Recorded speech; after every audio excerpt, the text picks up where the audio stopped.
Broadcasting live to the world. Now, it's Sheila Zilinsky.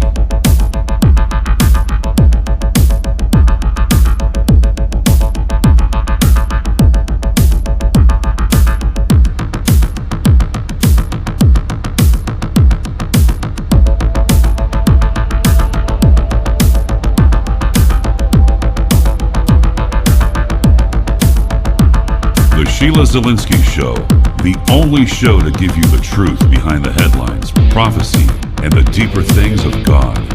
Now, here is your host, end-time watchwoman, Sheila Zilinsky.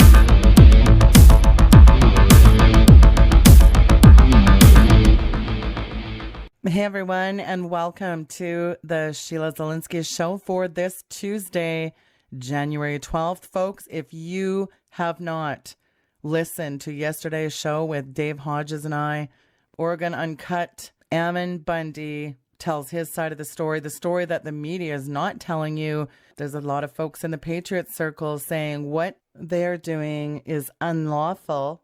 But what do you do when government is running roughshod over the citizenry, using overreach, using abuse of power ubiquitously? Who's the lawless one here? The litany of egregious overreach is out of control. So finally, Ammon Bundy breaks his silence, and the media is sure spinning that story. So do go to YouTube, sign up for my YouTube channel, and do listen to that interview. Again, Ammon Bundy and the Oregon situation. We're sure being told a lot of things, a lot of very odd things. So do go back and listen to that. There's also a way that you guys can support his efforts, all those militia members, and there's a lot more militias there than the mainstream talking bobbleheads are reporting. Very disconcerting indeed. So do go back and listen to that show. It's on YouTube, it's on Podomatic, the podcast, and it's also linked there on the show archives. And just a reminder, at the top of my website, weekendvigilante.com, there is a new button. It's called Listen. Click on that, and there's a litany of ways to listen. And of course, it's exciting. The Friday call-in show, that's for you, the listener. We heard what you said in our survey. We have that available now. Friday is a call-in show. What you say matters. Without my listening audience, I wouldn't have a show. So I'm trying to make things easier, including one of the amazing things that I have coming out next week. Well, I keep being told that it's ready every week. This is a daunting process to get an app approved by smart device people such as Apple. It's been a long process, but because it's customized, it's not a simple procedure. You're going to love that app when it is ready. I'm told it might be ready this week, but to not hold my breath. So we're going to have a great graphic on the website. And again, every day, Monday to Friday, 6 p.m. Eastern, you can hear my show. And the nice thing about this show now is it can be anywhere from half an hour. I might have 2 guests on. I might have a full hour, depending on what is happening. So it's going to be pretty flexible, and it's going to be very easy to listen to, and you're not going to be inundated by advertisements and infomercials.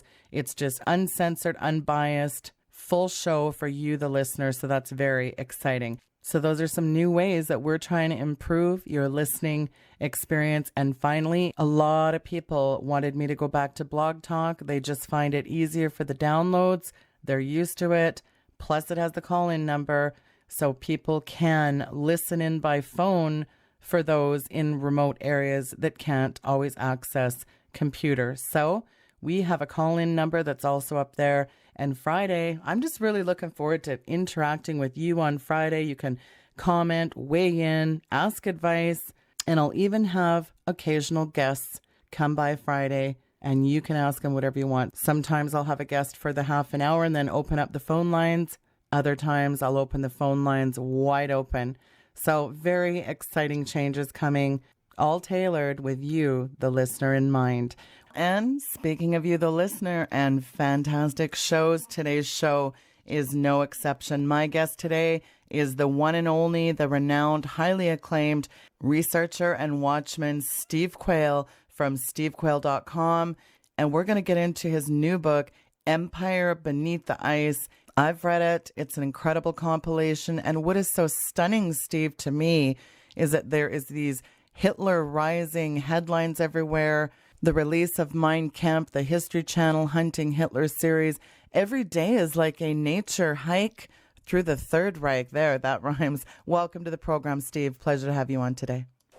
Well, thank you, Sheila. And what's interesting is and I say this to the glory of God, only the Lord could have had me writing this 8 months before these stories started breaking. Yeah. It's been my contention, and a man has nothing except to receive it from above, and, the answer to my critics is simply this: where were they 25 years ago? Where were they now?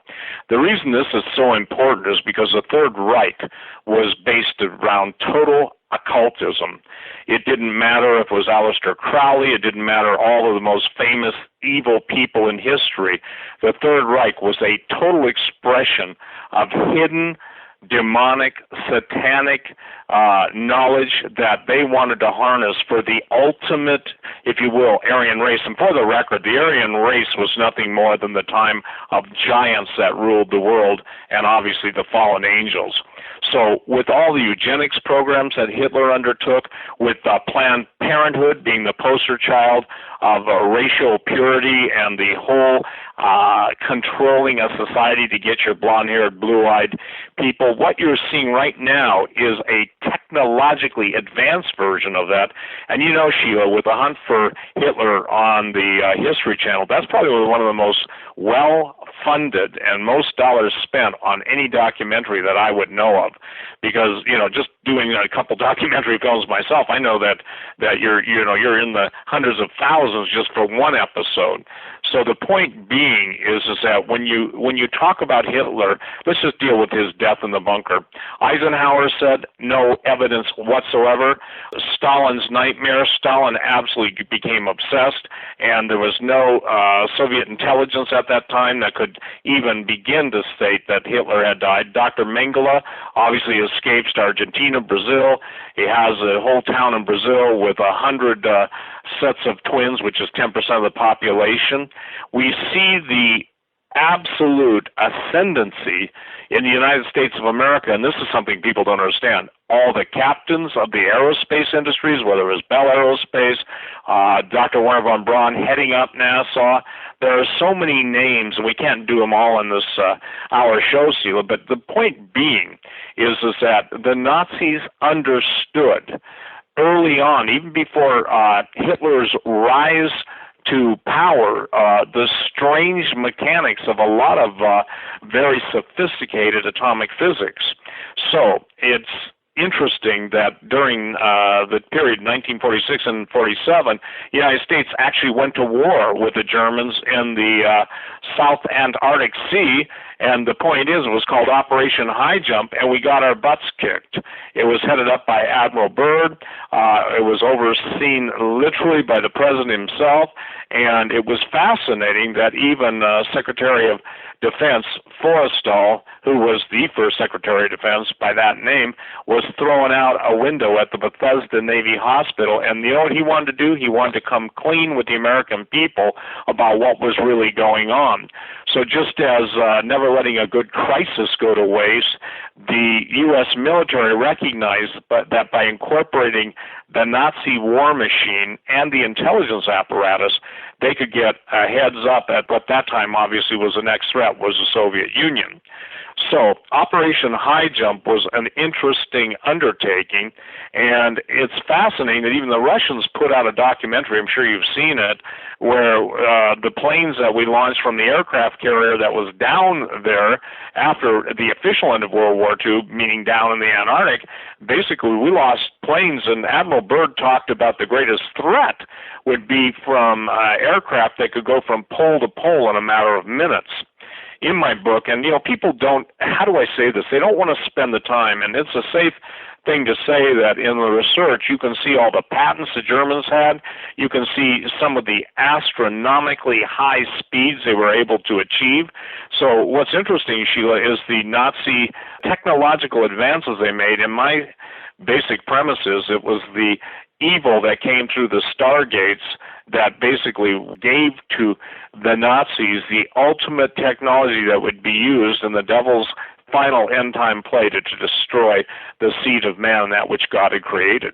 Well, you said so much there, and I so agree with what you said, Steve. In 2014, a USA executive order declassified over 700 pages of secret FBI documents revealing that the U.S. government was investigating Adolf Hitler's whereabouts just months after he died. Bob Baer, a former top-level CIA operative, he actually reopened something like a 75-year-old case. So now you mentioned Admiral Byrd and that ill-fated operation. Now, what's really interesting about this, and this is why your book is so incredible, the cornucopia of bunkers and miles of tunnels and ubiquitous network of sealed until now secret underground subterranean mishmash. I mean, it's mind-boggling. And then, of course, you get into the ill-fated Operation Highjump, as you touched on.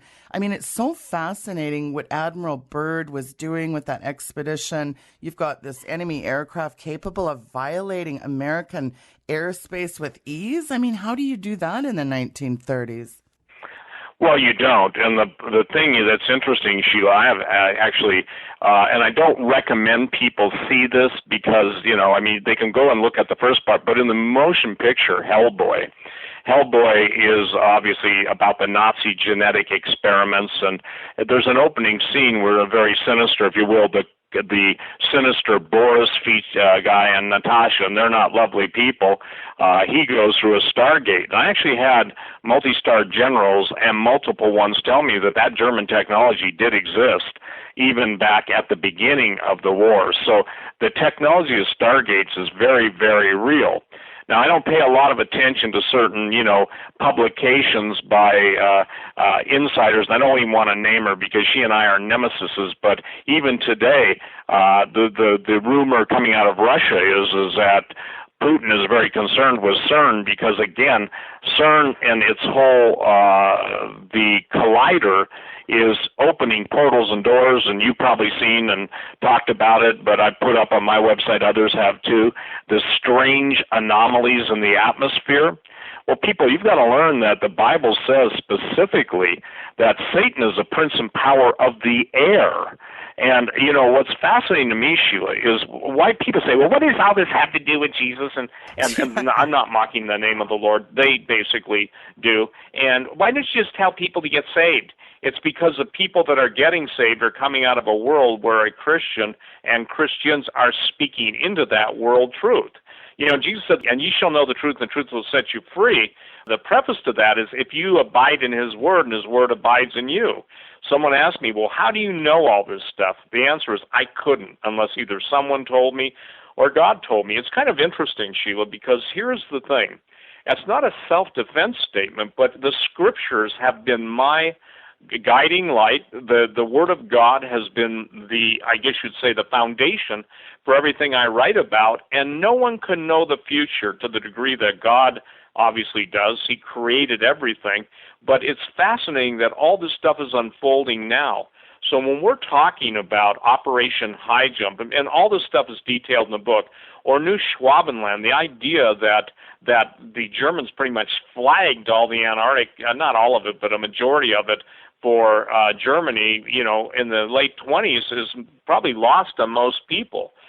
The idea that Hitler escaped the bunker is absolutely real. How do you say this? The massive amount of detective work that Baer and other in the Hunt for Hitler team has done, tracking Hitler to Spain, tracking him to the Canary Islands, tracking him all the way down to Argentina. I'm getting reports, Sheila, and for the record, this is the 12th of January, 2016. I'm getting reports from people who are in Argentina, who are in Brazil, who are in Bolivia, of their grandfathers telling them the stories of encountering Hitler. The part that most people have a hard time with is the fact that the Nazis built an under-the-ice base that's just vast in size. It's tropical, and even, fascinating, we've talked about over the years, Hollywood always prepping. There was a series of actual science fiction movies with Doug McClure. He was a blonde guy that played Krampus on the Virginian. But they went under Nazi. He was a U.S. sailor. They get captured. They go in a German U-boat and they go into this land that time forgot. And basically, it's a tropical paradise. Well, the Antarctic is probably one of the most enigmatic continents in the world because it wasn't always covered with ice like it is now. So when you start talking about bases existing that people know nothing about, we've talked about, Richard Sauter wrote a book on underground bases, hidden cities. But, as I was doing this, Sheila, and we had talked last week about me coming on with you, I got a call from a certain individual, and this is to prove that this kind of stuff can exist.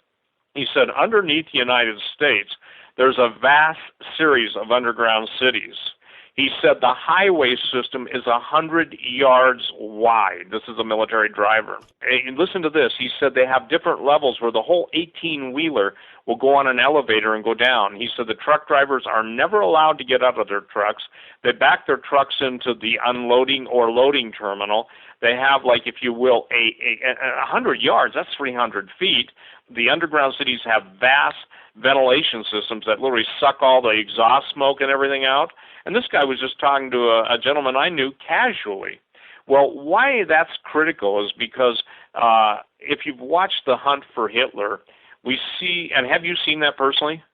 Yes, Steve, I have personally seen that series. I Yep. have. Yeah, it's so well done. And you even mentioned a minute ago, Hitler was hung up on bunkers and tunnels, okay?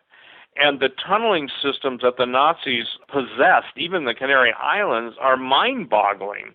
And then you go into Argentina, and you see the bunkers that are in the most obscure parts of up rivers in Argentina where Hitler was known to have stayed. There is no doubt, Sheila, that Hitler escaped. Now, saying that, the subtitle of my book, Empire Beneath the Ice, How the Nazis Won World War II, is it's obvious. If they controlled banking, if they controlled technology like they did, if they basically controlled an intelligence apparatus that was largely responsible for the model for the OSS, which became obviously the CIA after that, then we've got something that we can really talk about. And by the way, Operation Paperclip was just one of about a half a dozen to a dozen programs.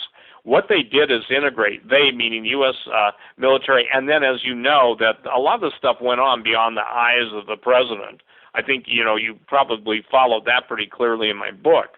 So the issue at that point was how to get all the Nazi scientists, how to get all the Nazi bioengineers, chemical weapons guys, how to get their intelligence apparatus into the United States without the president at that time said you cannot have any Nazis that were actively involved in the camps coming in, so the death camps. So the point being is they gave them all new identities, gave them all new jobs, and inserted them into mainstream America. And one of the fascinating things is it was Dr. Wernher von Braun, who, is a pretty amazing guy, a very unusual guy, that headed up NASA. And it was Walt Disney that pretty much sold Dr. Wernher von Braun to the public in America. Didn't you find that fascinating? Very fascinating. Well, again, it's just helly weird minions that are throwing out these over themes. Again, like Disney, we covered that in Little Creatures, that he was very deep into the occult, whether the Sorcerer's Stone or Maleficent. There's a real overtone with good old 33-degree high-ranking Freemason Mr. Disney. But what's interesting, there's rumors that they had cloned both Disney and Hitler. So it's fascinating, again, the lengths of the deep cover-up, the covert operations, the rewriting history and expunging names. And you look at the extensive Nazi Party membership, Steve, even in Operation Paperclip. Now, you mentioned Operation Highjump. That was probably the most extensive Antarctica expedition ever. And then, of course, you touched on advanced technologies. I guess the big question is, how do you build an empire under the ice, which is so fascinating. That's what your book's called. You mentioned New Swabenland, and it reminded me of you and Alberino.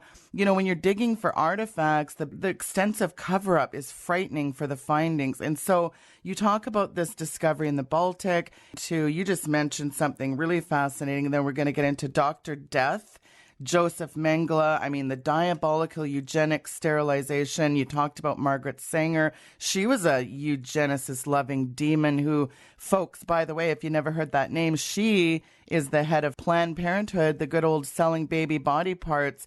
So the links, Steve, between DNA, genetics, eugenics, abortion.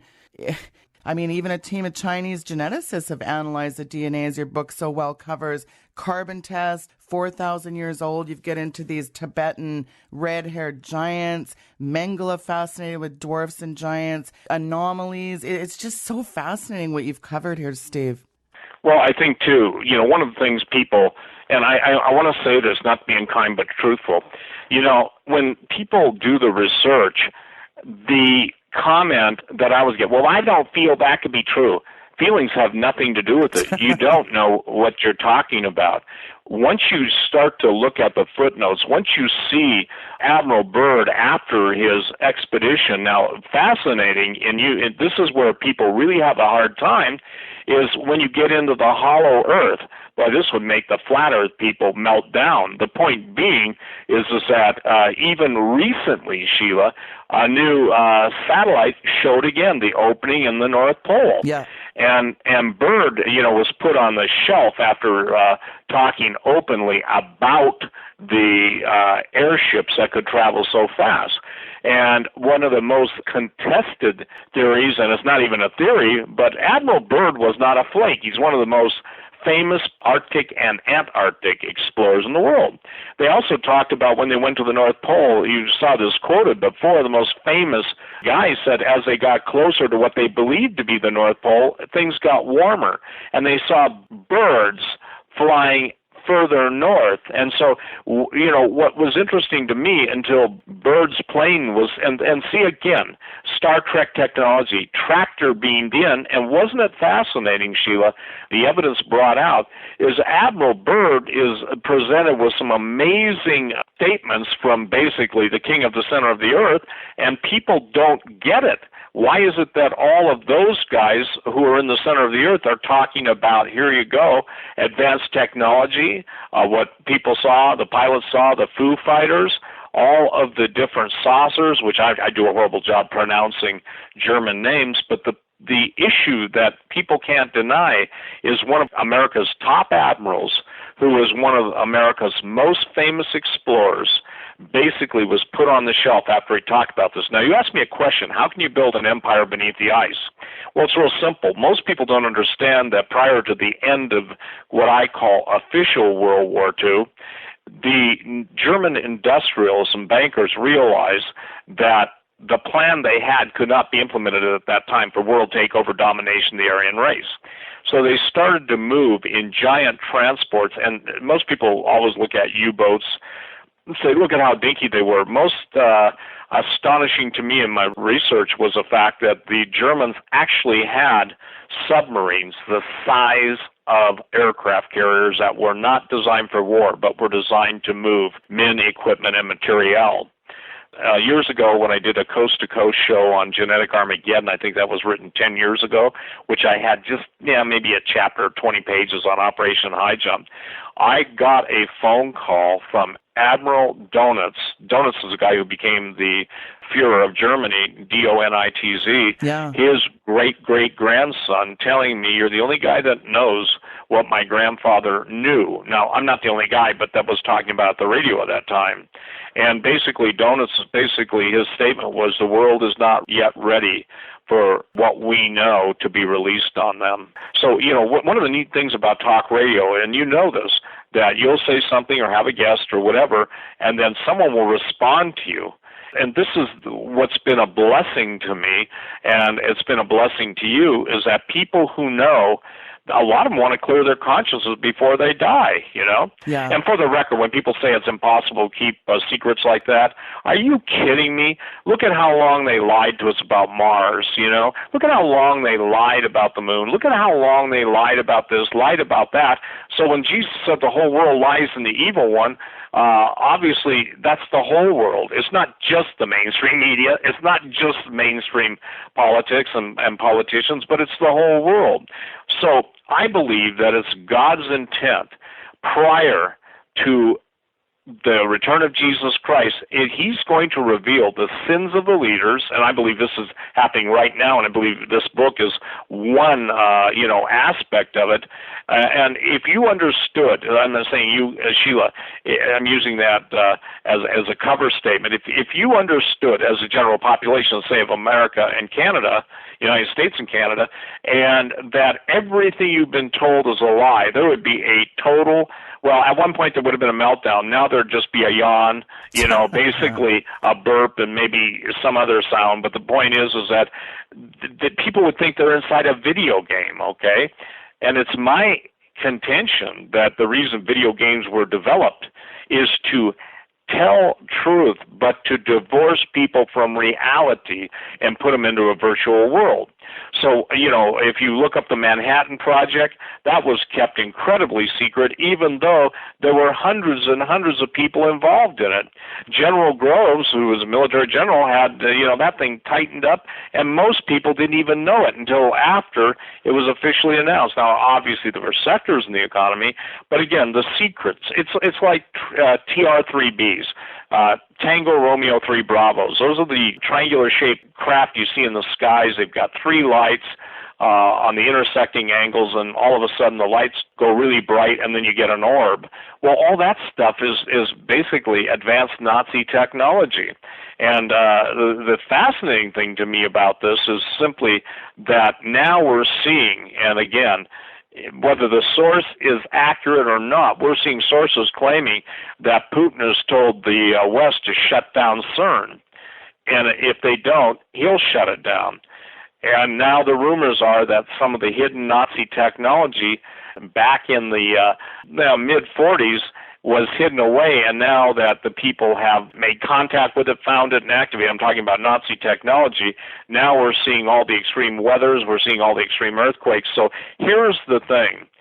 Even the Russians, Vladimir Zirinovsky talked about some of their advanced physics. He was Mad Vlad, probably prominent about 15 years ago, but they had a weapon they claimed that they could broadcast through the earth and split the earth if they wanted to, based on resonance, etc. Well, God won't let them do that because the Lord is in control. But the technology of creating tsunami weapons, all this stuff, by the way, the Nazis had already dialed in. Isn't that amazing?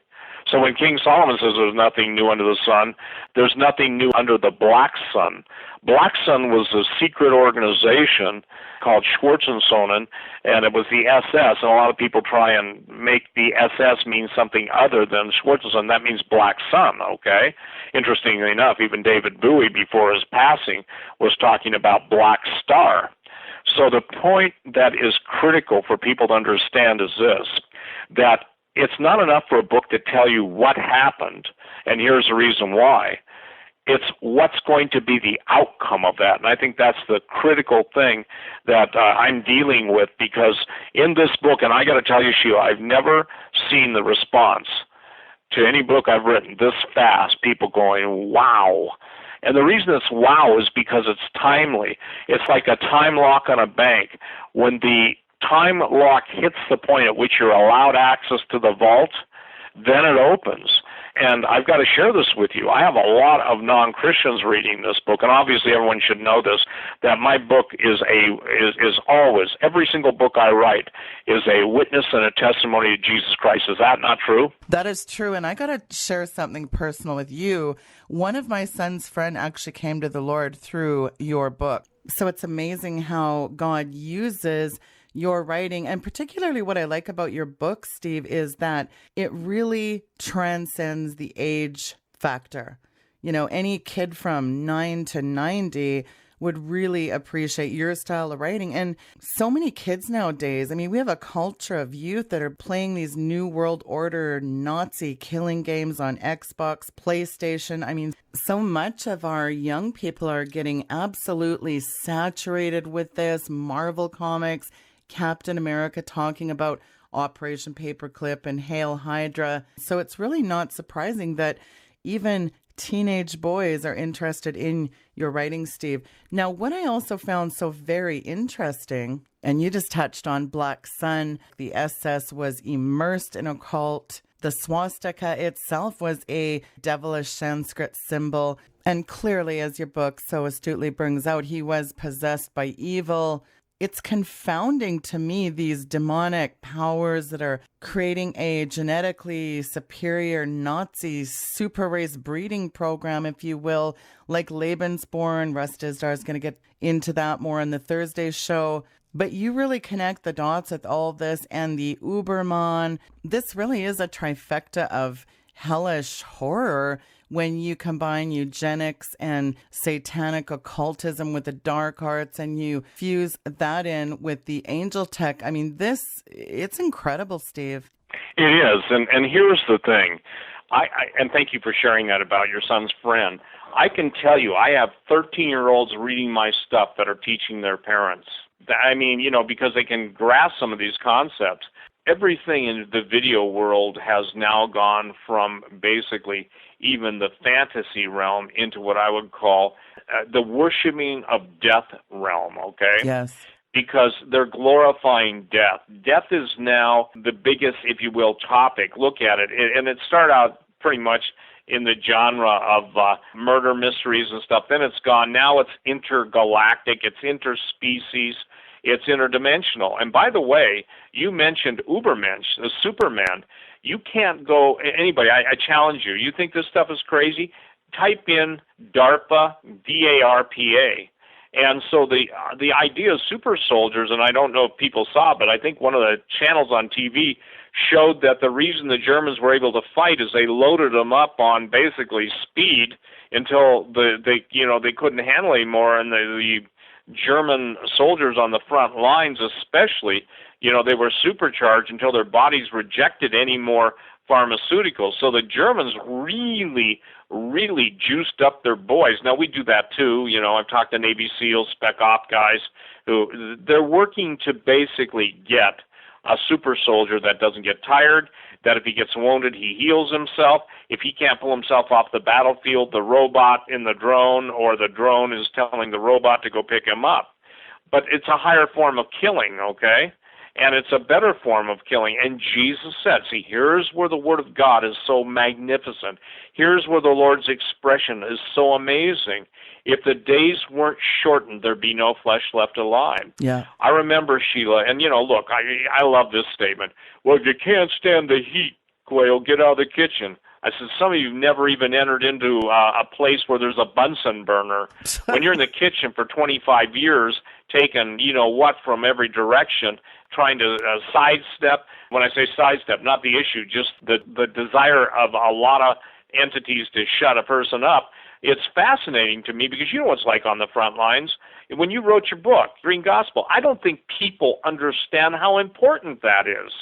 You guys, you can read about the 4 horsemen of the apocalypse, and the pale horse is Chloros, and basically Sheila's showing you the whole mindset that they've ridden in on, and they worship the creation rather than the Creator or the living God. And now, isn't it funny, Sheila, that humanity is being vilified? The whole thing of singularity. All this stuff was Hitler's thing. Let me just go through a couple things that are critical. Again, when you talk about the Third Reich, when you talk about everything they were into, when you talk about the Nazi stargates and how those led to CERN, when the dates and names of the people, for instance, I date it and I name all the names, and it's a who's who of American industry that pretty much financed the Third Reich. What makes people believe that their financing of the Third Reich and all of the benefits they receive from it ever stopped? You see, that's where people stop. These guys don't stop. Lights and crystals, thought projection, Didn't you find that interesting on thought projection, how that literally the crystalline structure of specific forms of quartz and glass can not only act as a storage medium, but it can act as a projector. Didn't you find that interesting? That's chapter 16.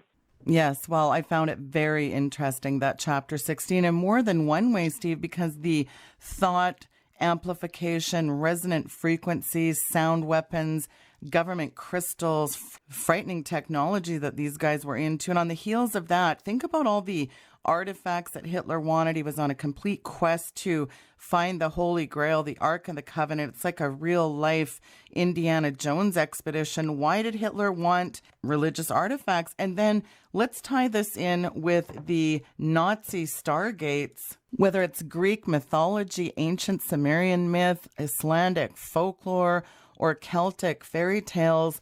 The one common theme woven throughout is types of universal portals, stargates.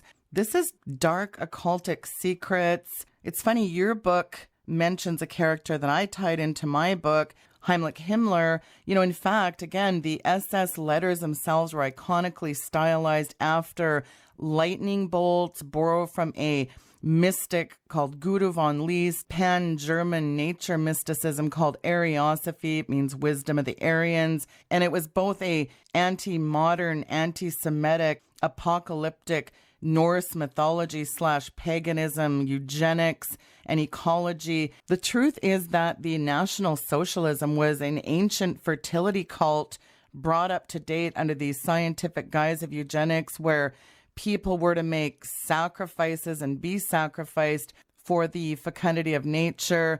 Powerful eugenics measures. Oh, absolutely. And again, it never stopped. See, that's the thing. I'll give you a good example. We are dealing with the Nazi swastika and the multi-thousand-year-old use of it. Symbols are used to invoke feeling, emotion, and in the old days, actual spirits. Yeah. A symbol is basically a sign. That sign is designed to draw attention. And that's why, and I don't want to go into it, but that's why you see all these weird things in satanic rituals with magic circles and a pentagram. I call it the Pentagon, same thing. The bottom line is the pentagram. And the thing that's interesting to me, Sheila, is that just a little while ago, and I don't know the exact date, I'm thinking 6 to 8 months, so I apologize to your listeners if I'm off, maybe even a year, but there was a space symposium from all over the world that met to discuss the future of space, interplanetary travel, blah, blah, blah. And the Hindu government of India showed up with some remarkable plans. These were plans for the Vimana. I'll spell it. V as in victory, I-M-A-N as in Nancy, A, or November, A, alpha. Vimana flying machines. They knew they had the plans. Now, we're talking 6,000-year-old plans, okay, for how to build them, how to fly them, and how to build the fuel that fueled them.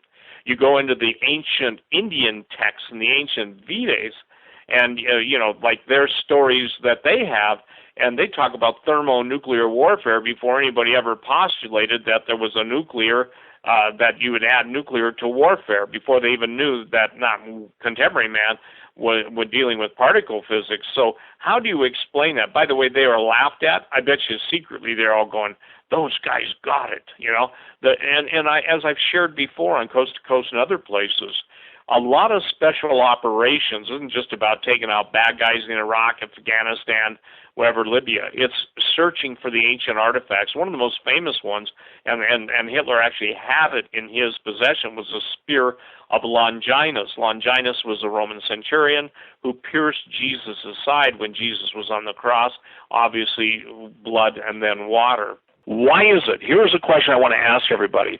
Why is it that the biggest stories in the world are centered around the reintroduction of Mein Kampf after 70 years?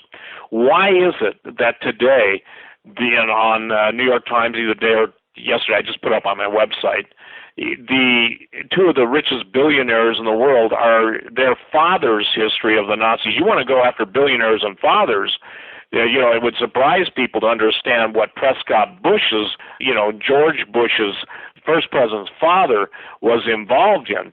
And I mean, we're talking about the Nazi financial empire being run out of New York. It's fascinating because even Anthony Sutton, before he died, wrote a book called Wall Street and the Bolshevik Revolution. I would say this, that the evidence, and this thing is highly footnoted in my book, this thing is, you can't argue with it. You may not like it. You may be terrified. You may want to swear at the messenger, me. You may, just say this can't be true. But at the end of the day, it is true. And see, Sheila, I think, again, this is God's goodness. People will believe a lie until they're confronted by the truth. At the point they're confronted by the truth, that's where their free will kicks in. And I got to tell you, I see the United States as totally being given over, totally to seducing spirits and doctrines of devils. When I see the absolute abject silence of, let's say, the Hollywood left concerning gun control. Meanwhile, they say nothing about the 200-plus armed camps of terrorists in this country. And why is it that they say so little about the women? And I don't know if you read that article I wrote, but I came up with a new term, rape-ageddon, okay? And what Europe is experiencing right now is basically rape-ageddon. And it's tragic that so many, if you will, that's not fair, presumably thoughtful people, maybe that's too kind. Actually, it's inane mouthpieces for hell. There's accuracy. Won't even draw the logic conclusion that men, women, and children are being butchered worldwide under this horrific slaughter of Islam, and it's fascinating. You see it, and yet, guess who the Nazis felt? Guess who Hitler liked more than anybody in the world? Well, you read the book, you know. He loved who? Go ahead and tell. Muslims? Yep. He basically thought that they were the best killing machine at the time. And I say this, I'll tell you a fascinating story. This is something I've never spoken on. I don't believe on talk radio. We'll break it on your show. After hearing me on a certain, I think it was either Doug's show, Hagman and Hagman, or Coast to Coast, I got contacted by a former special operations guy. This guy has trained people all over the world. He's trained the richest people's bodyguards. And obviously I knew the answer to this, but he sent me an email. He said, Steve, do you know what I find interesting? He said, what is the book on all their bookshelves pulled out? And he counted the difference. For instance, if there were 20 books on a shelf, Mein Kampf was in the middle. He said he could not believe that the symbolism and also the message sent was these guys basically are telling you who's running the world. People say, I don't believe Hitler could be still alive. You don't know. Joseph Mengele, Dr. Death, was so adept at twinning, Twinning, that his total focus after that was cloning. And whether people can receive this or not, Sheila, 10 years ago, I was told by multiple star generals that human cloning was already a fait accompli, meaning the feat had been accomplished, and that they could accelerate. People say, well, it'd take them 30 years to produce a 30-year-old. Nah, not right. They don't understand what the cellular division is, or mitochondria, to make that statement. So they were able to actually clone human beings. Now you read about downloading memories, reading memories, all of the brain scan, blah, blah, blah. That's all cover for what's already been done. So in the world of clones, the real one, in other words, if Sheila, you were the real one, let's say they had a clone of you, or let's say I would be called the actual, and the other one would be called the dupe. People have done that before in histories because especially kings were worried that someone might want to try and kill them, and so they obviously wanted to have someone else killed. I knew of multiple generals that had, dupes. People still can't believe that. Yet, if they read any day, if they go to Tom Horn's website, skywatchtv.com, Tom does, in my opinion, he's got the best website for genetic engineering stuff and super soldiers, and he and I are on the same page. Just he's taken one highway, I'm taking the other highway, but when we bring our roads together, that intersection, I mean, it is a total supernaturally wicked, demonically inspired plan to destroy all human beings on the earth. So when we get into this, Hitler's occult secrets, it's interesting. I promise you, I did not lay the chapter out with that. That's how it laid out. I think it's God's hand. 17 in biblical numbers, not numerology, but in biblical numbers means preservation in the midst of judgment. Chapter 18, Wagner, Darwin, Nietzsche, Hitler. When Wagner's music would play, it was a reverse of King David playing his harp to cause the evil spirits in King Saul to subside. When Wagner would play, another entity would take over Hitler. He would supposedly have images of what the world under the Aryan kingship would be. And by the way, he built a city that would have no human scale. The reason he built that city in plans is to basically for the day the giants come back. I posted that on my website, and I want to draw your leader's attention. I have felt so prompted. I will have a new link up on my right side of my page. This isn't a promotion. It's just I'm going to put all the Hitler stuff under there. I made the statement, Sheila, that why is it after 70 years, 75 years, that all this stuff becomes public now? People don't understand that Hitler said the Prince of Hell inhabited him on the streets of Munich. People don't understand who Eckhart is and some of these other guys. Did you find it interesting when the spirits that were expelled from a woman's birth canal started dictating and all the guys at a seance were taking down all the mathematical stuff? Yes, and of course, Eckhart, it's so fascinating you touched on him because he really brought Hitler into you talk about the Vril in your book and the Thule Society, the 1919 secret occult societies, the joint meetings in the Swiss Alps, the Freemason connection, George Bulwer, Lytton, the father of Nazi doctrine. You look at Helena Blavatsky, Theosophical Society leader, Richard Wagner, inspiring Hitler. I mean, there's all those dark, deep, black occult secrets and connections. And what you touched on, now this is fascinating. Speaking of Tom Horn, do you remember the eye drops that his mom had? Well, guess what, Steve? Dow Chemical Company is actually the head of the company that produces these eye drops. So you've got General Motors, General Electric, DuPont, Standard Oil, fill in the blank, chemicals, petrochemicals, pharmaceuticals, you name it, intimately involved with the development of Nazi Germany, the Wall Street elite, J.P. Morgan, Chase Bank, Rothschild, pick your Illuminati bloodline here. The money involved was mind-numbing. You mentioned Prescott Bush. During the 1920s, folks, Prescott Bush with Avril and Harriman, they financed Hitler. German Steel Trust. If it wasn't for these financial backers, Hitler could have never started World War II. The IG Farben connection's frightening because one of Hitler's main economic powers was that chemical cartel. And then Hitler was a Rothschild. If you look at Fritz's book, The Bloodlines, controlled by Illuminati and Rothschild interests, Satanism, the Vril, again, you get into it, the SS connection. I mean, Steve, look at the U-boats designed to carry 80 tons of material. Well, that's pretty ideal when you're carrying anti-armament aircraft under the sea. You get into the Die Glock, the Flug machine, interdimensional travel, anti-gravity. Page 115, I'm looking at this conceptualized painting of the Dorn. This is right out of a George Jetson. Well, it is, and here's the thing. I would tell you this, that George Jetson and even the Japanese space movies, which, by the way, I used to love and sit up all night and watch, the Mysterians, and if I ever did another book, and I'm not, at this point I don't see it, because, Sheila, here's the thing.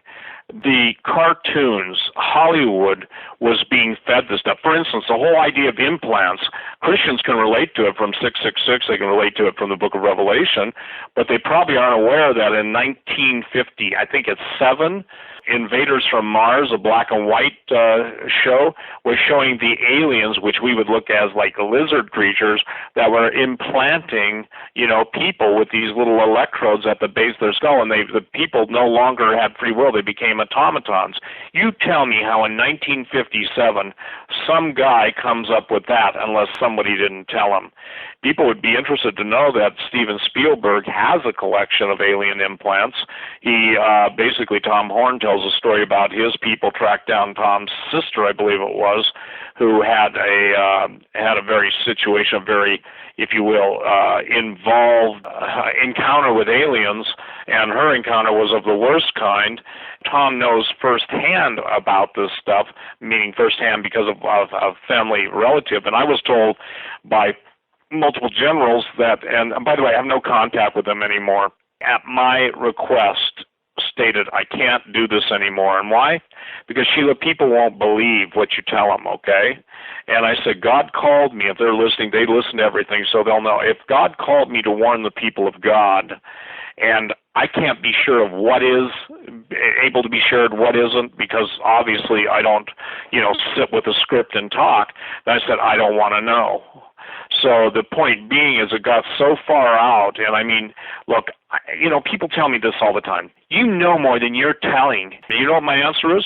You show me what you've done with what I've already told you or written about, and then I'll see if you're faithful with what you've been given. Yeah. Isn't that amazing? And look, here's the thing. You could interview, and God bless you, and may the Lord direct your path on every guess, but unless it's redemptive, what good is it? Unless I'm speaking generally, not just to you, Sheila. This is where I'm at in my own life. So here's what I'm going to do, and I haven't broken this news yet, but I'll break it with you. I really feel called to go into a basic Bible study. I'm building a small TV setup in a warehouse, and I believe the Lord said, I want you going back on, Friday night, and I had a successful Friday night Bible study that was just mind-blowing. People from all over the state came into it because God was there. And he said, I want you to teach my people my words, Steve. Now, when I do a Bible study, I want everybody to know I am very slow, I'm consistent, and I go by notes, okay? The idea, Sheila, is people don't know God. They don't know who Jesus is. They don't know the basis of faith. They don't know anything. They'll have a creed or they'll have a, shallow statement, but look, to the depth you know Jesus is the depth he can release you to bless others. My major frustration in life, I'm like, what am I now, 64 times 3, 192 years old, okay? I only say that because I live at 3 times the speed of life. And somebody says, oh, well, that's being foolish. People say, how can you do all this stuff? It's because I don't stop. I know I'm up against the clock. Here's the clock. Not only that, whatever age the Lord takes me home, he takes me home. But the point is, I take the words of Jesus seriously.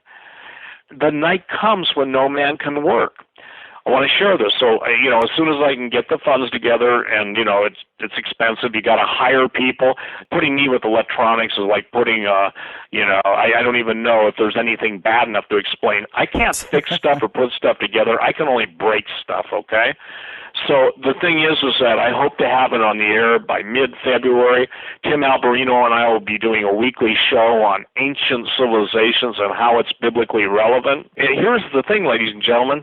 The whole purpose of Empire Beneath the Ice wasn't just to tell you how I can make the claim that we lost World War II, but don't you think Sheila does a really good job of showing people what we're headed for? Yeah, I've read a lot of books on this, and you've connected dots here that no one else has. So, and this is what we're heading for, because the question you come away with this book is, how did Hitler come into possession of such advanced technologies? Well, here's a news flash. And speaking of Tim Alberino, you guys have detailed this so nice in True Legends, the documentary film series, Technology the Fallen. It all ties in really well. And here it is.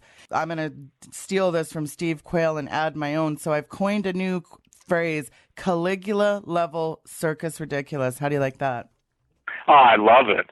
By the way, the Pope's announcement, and you can't even separate the Vatican from the Nazis, No. And isn't it interesting, this Pope is an Argentinian, isn't he? Yeah, not only that, he's the first Jesuit Pope, so I'm sure that's and the Jesuits, they would sign their signature SJ, okay, instead of JS, Yeah. And a lot of the stuff they did in kind of an occult symbolism. But I call this Pope, when he speaks, I say, those are Lucifer's lips flapping, okay? Or I also came up with another, by the way, Sheila, do invent words. I put it up in my Rapageddon statement that the words that we're accustomed to have been so distorted and destroyed and minimalized that to invent a word, it's just like meow men. That thing's all over the world now. Yeah. And the word immigrants are not immigrants, they're invasionists, okay? They are flat out invasionists.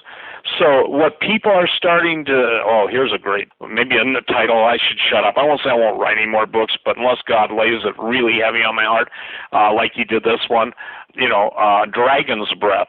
What can you expect from the EU meetings or the Pope? By the way, the Pope is coming to Texas mid-February. Now, I think it's El Paso, which has the largest Catholic population. This Pope has spoken about the potential for his assassination, and I just pray that that doesn't take place in Texas, because we all know who hates Texas more than anything else, and the entity does. And with God bless Governor Abbott standing up and the Texas spirit standing up and standing against the nonsense, you know, anything is possible. If you can conceive it, it's possible.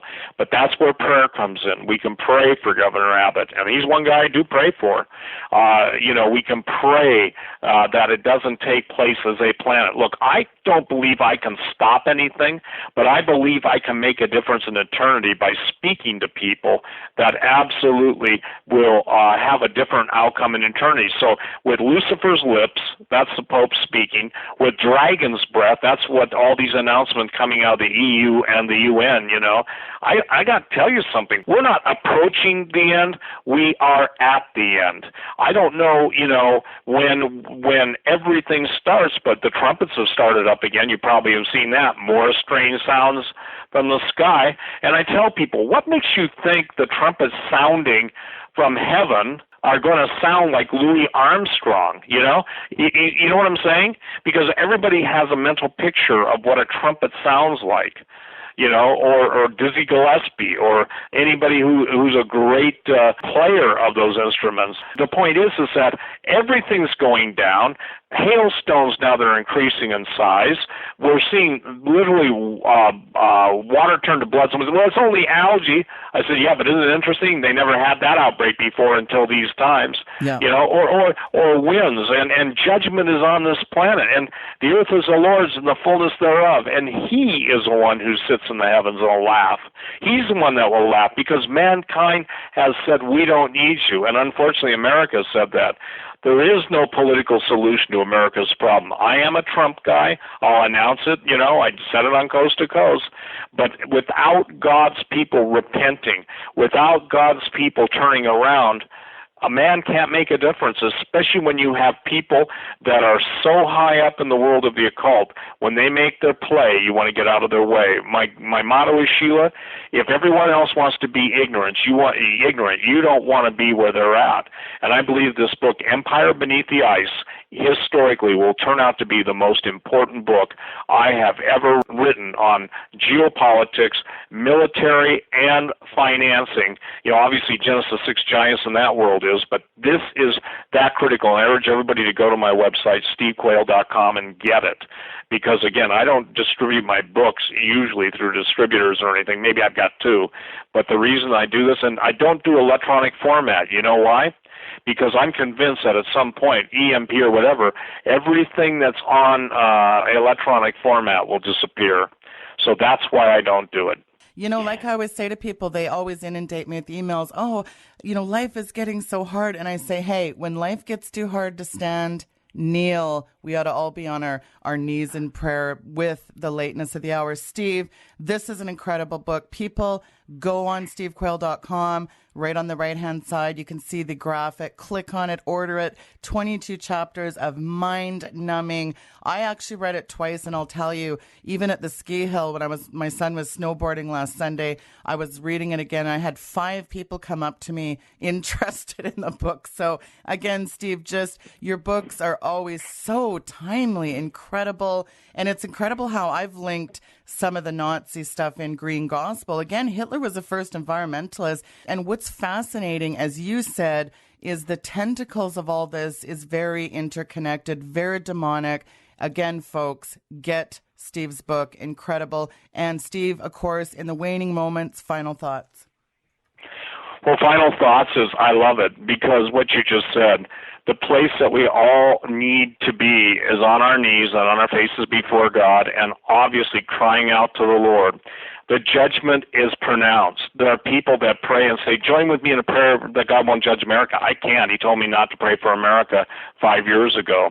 The idea that to whom much is given, much is required is before all of our eyes. And here's where I'm at, Sheila. I don't know if I've got a day, a month, a year, 2 years. I don't know that. But I do have this month, and if everybody will pray today, Lord, who's a believing believer, say, Jesus, bring me somebody across my path who I can make a difference in their life by sharing you. I promise you that is the prayer of the hour, and God's angels will see that that is carried out because they are heirs to those who are ministering to those who are heirs of salvation. Sheila, God bless you. Thank you for the opportunity to be on. God bless you too, Steve. Thanks. Folks, that was the one and only Steve Quayle from stevequayle.com. Do get a copy of Empire Beneath the Ice, How the Nazis Won World War II. Fascinating book and a great gift. I don't know anybody who wouldn't find this completely fascinating. They say the History Channel's Hunting Hitler is the #1 show on that channel right now. So there's an interest. Very well chronicled. There's nothing like it. Don't forget, tomorrow we have a fantastic show with Miss Carla Butod, and a surprise guest is stopping by Thursday, Russ Dizdar. We're going to pick up on some of this topic.